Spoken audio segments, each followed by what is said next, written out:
මෙවන විට සමාජයේ මාරම කතා බහක් තමයි වෙලා තියෙන්නේ.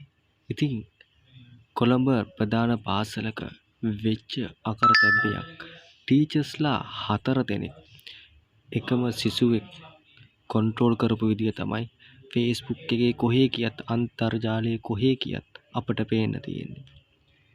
ඉතින් මේ ටීචර්ස්ලා මේ තැනට ඇද වැටෙන්නේ ඇයි මේ ශිෂ්‍යයාගේ? ඉතින් මේ ශිෂ්‍යයා ප්‍රධාන ශිෂ්‍ය නායක හෙඩ් ප්‍රිපෙට් අවුරුදු 19ක් වයස තියෙනවා. ඉතින් මේ ටීචර්ස්ලාත් එසේ මෙසේ ටීචර්ස්ලා නෙවෙයි. සුපිරි පවුල් වලින් ආපු සුපිරි ටීචර්ස්ලා. අපි කියන්නේ මැඩම්ලා කියලා. ඉතින් මේ සමාජයේ මේ තැනට වැටෙන්න ප්‍රධාන හේතුව තමයි මාධ්‍ය. එක ඔයාලා දන්නවා ටීවී එකේ කතාවක් බැලුවොත් ඒ කතාවල යන්නේ ගුරුවරයා ළමයට ලව් කරන විදිය. ළමයා ගුරුවරයාට ලව් කරන විදිය. ඉතින් සමාජයේ බලන හැම තැනම මේ විදිහේ කතා තමයි යන්නේ.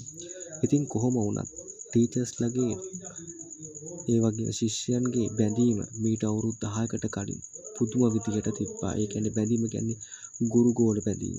නමුත් දැන් තියෙන්නේ වෙන ආකල්ප. ඒකට හේතුව සම්පූර්ණයෙන්ම මේ ජනමාධ්‍ය.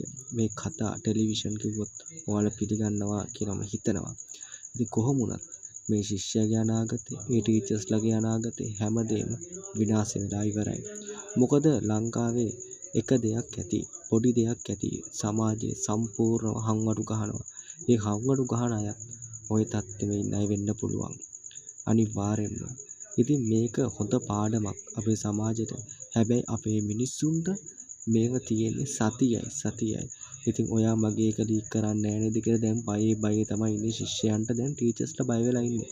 මොකද මේ ශිෂ්‍යයා විතරක් නෙවෙයි ඉස්කෝලවල ඉන්නේ. තව ශිෂ්‍යයෝ ගොඩක් ඉන්නවා ටීචර්ස් සම්බන්ධ තියෙන කට්ටිය.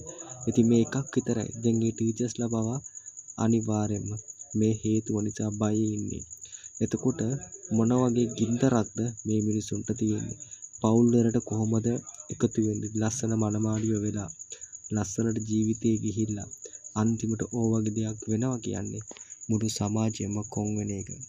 ඒත් අපේ සමාජය නම් ටික කාලයක් ඊට පස්සේ නැවත ඒ විදිහට තමයි. නරු නිලියොත් ඌට වඩා ඉන්දියත් ඒගොල්ලොත් එහෙම තමයි.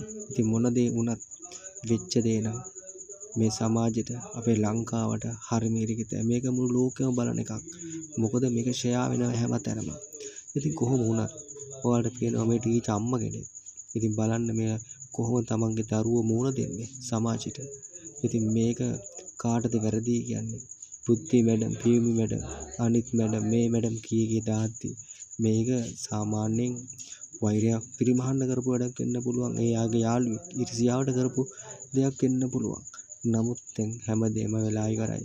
මේකේ දෙන වදන් වලට මේ මිනිස්සු කොහොමද ජීවත් වෙන්නේ? ඉතින් ඔයාලට හිතන දේ පහලින් කමෙන්ට් කරන්න.